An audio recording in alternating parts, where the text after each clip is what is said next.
Hello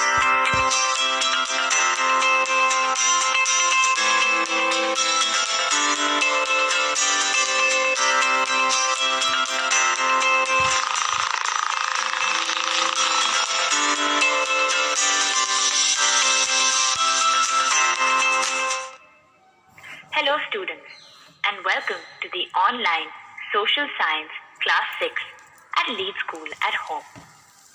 Today, we're going to cover Day 2 of Unit 3 of History. Every day, you would be attending the online class and doing the homework for that day. You can then check your answers the following day. Make sure that you have your supplementary book, your NCERT book, and your notebook with you at all times while attending the online class. Before we begin, let's do a quick review of yesterday's homework. Question 2.1 asked, why did the rulers invest in technologies that improved agricultural production? One of the key words was taxes. The kings invested in technologies that improved agricultural production because they helped increase agricultural production. Increased agricultural production meant that people would pay more taxes, which could then be used to run the kingdom. So what are we going to study today? Today, we're going to study the groups of people who lived in North Indian villages around 2500 years ago.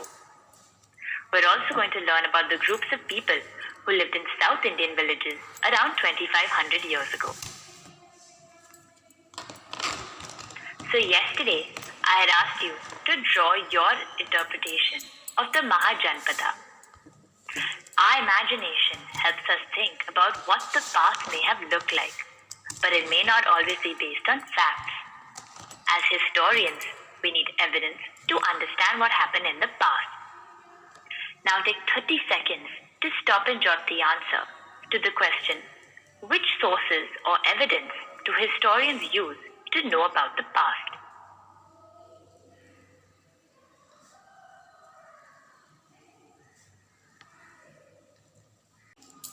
So historians use literary and archaeological sources to know about the past. In the next few classes, we will learn about the lives of the people between 500 BCE and 500 CE through the literary sources of this time. Before that, let's find out what some of the literary sources of this time are. I want you to read Concept Time 4 on SP5 to know more about the literary sources of this time. Take 4 minutes to do this.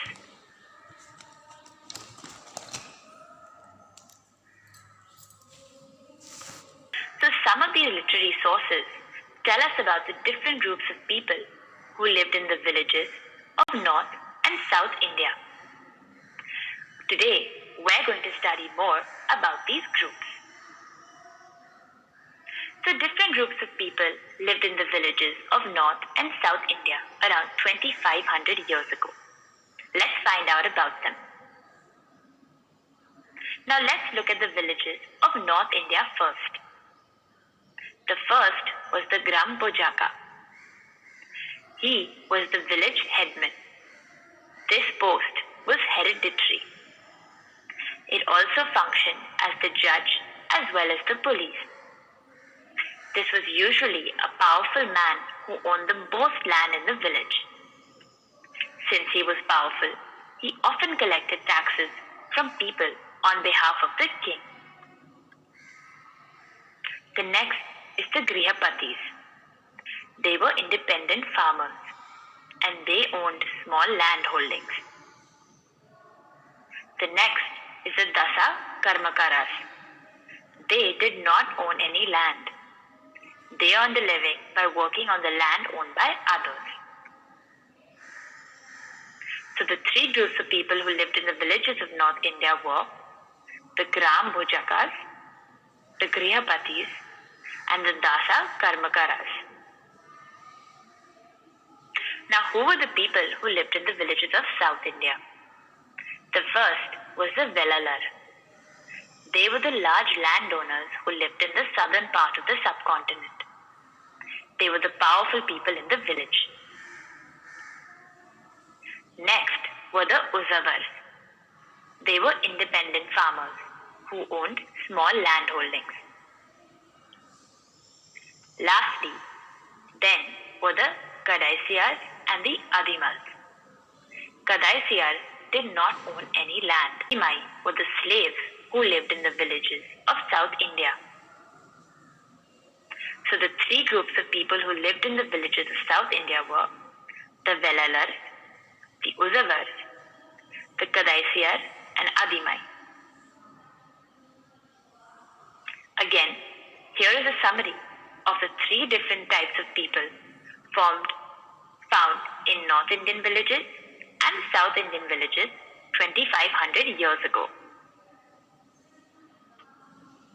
Now, read the section Who Lived in the Villages on page 80 and 81 of the NCERT book and underline the different groups of people who lived in the village. Then, answer question 1 on page 89 of the NCERT book in the book itself. Take 6 minutes to read the section and answer the question.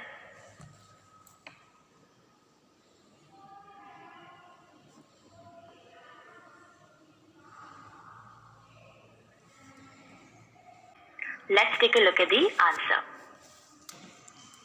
Question 1 said, fill in the blanks.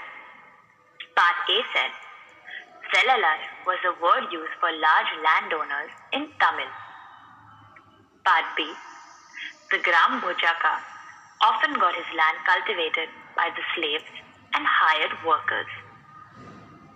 Part C, ploughmen were known as Uzavars in Tamil. And Part D, most Grihabatis were smaller landowners.